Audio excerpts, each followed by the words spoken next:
All right. Today we're going to talk about which type of fasting is right for you.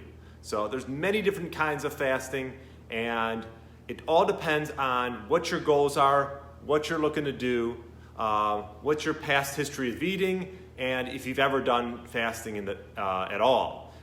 Personally, when I first started getting into fasting, I never really did it other than a few holidays. Some of the Jewish holidays where you have to fast, actually one. And that was my history with fasting. So I was brand new. The type that I started out with was what's called 16-8, which is probably the most popular form of intermittent fasting. And that's when you, let's say, stop at 8 o'clock at night, and then you take advantage of the overnight fast. And then just slowly, what I did was push back breakfast every day. And that's what happens when you do the 21-day intermittent fasting challenge that I have. So let's say you start eating breakfast at 8 o'clock, you're used to eating every day at 8, and you've done it for 20 years. Well, let's ease you into it and push it back to 9 o'clock. Do that for a few days, then push it back to 10 o'clock. Do that for a few days until you get to noon. So your eating window will be between noon and 8. And that's typical 16-8.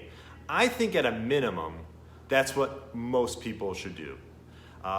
It gives your body time to rest and heal, digestive system, time to rest and heal, and it balances out your fasting and feeding times, which is really important. Another way you could do is like one meal a day.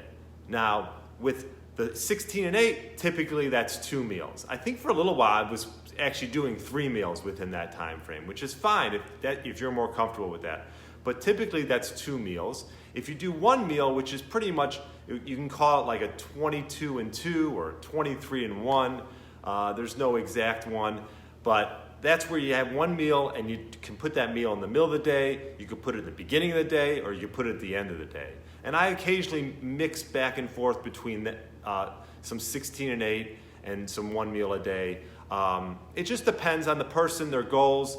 Obviously, this will help you get a little bit leaner and burn more body fat. But again, what are you looking to do? If you're looking to put on muscle, I don't know if 1 meal a day will suffice. You might need to eat a little bit more than that. But make sure when you have that meal that it's nutrient dense, like we've talked about before, and that you get everything you need within that 1 meal, and give yourself enough time.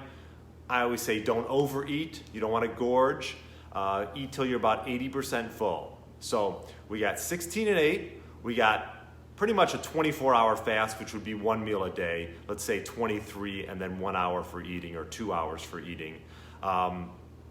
This would be good for days that maybe you were sedentary for the whole day. Typically on more active days, I tend to consume more and I'll have 2 meals a day. Maybe on a day when I just do some yoga, some light yoga, and I'm at the computer all day, that'd be a good day to do maybe perhaps 1 meal for that day. Another way is what's called the warrior diet, which is like 20 hours in the fasting state, 4 hours of eating. The advantage of this compared to 1 meal a day is it just gives you a little bit more time to get all your nutrients in. And so this is a good sort of transition if you want to go from 16-8 to 24 to 1 meal a day. So you can mix it up, see how you're feeling, see how the day goes. So that's the warrior diet.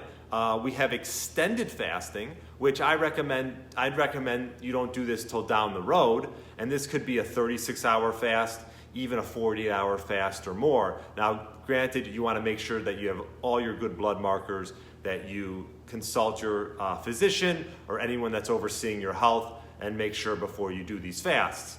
Now, an extended fast, I've done before. I've done a couple days, and I think every once in a while, let's say you do it every 4 months or so, it's good just sort of shock the system, give your body time to rest, get into more of an autophagy state.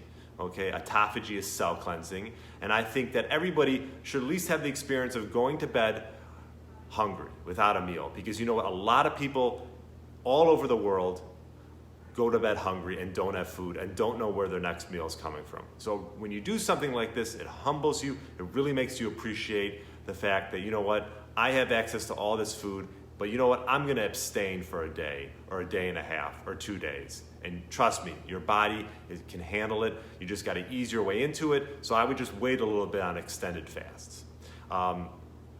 The last one that I was gonna mention was alternate day fasting.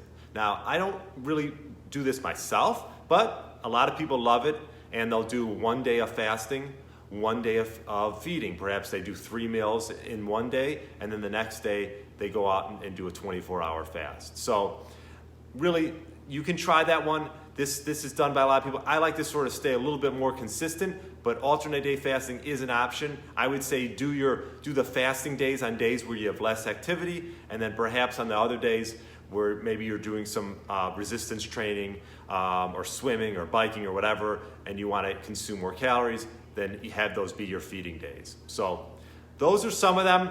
You can come up with your own. There's no perfect one, and there's no one size fits all right? So the key is just balancing your fasting and your feeding times. And if you need some guidance in doing that, check out 21dayfastingchallenge.com, and it'll help guide you into fasting. So feel free to like and share this video, and hope you're enjoying it, and have a great day. And if you have any questions, put it in the comments below. Thanks so much.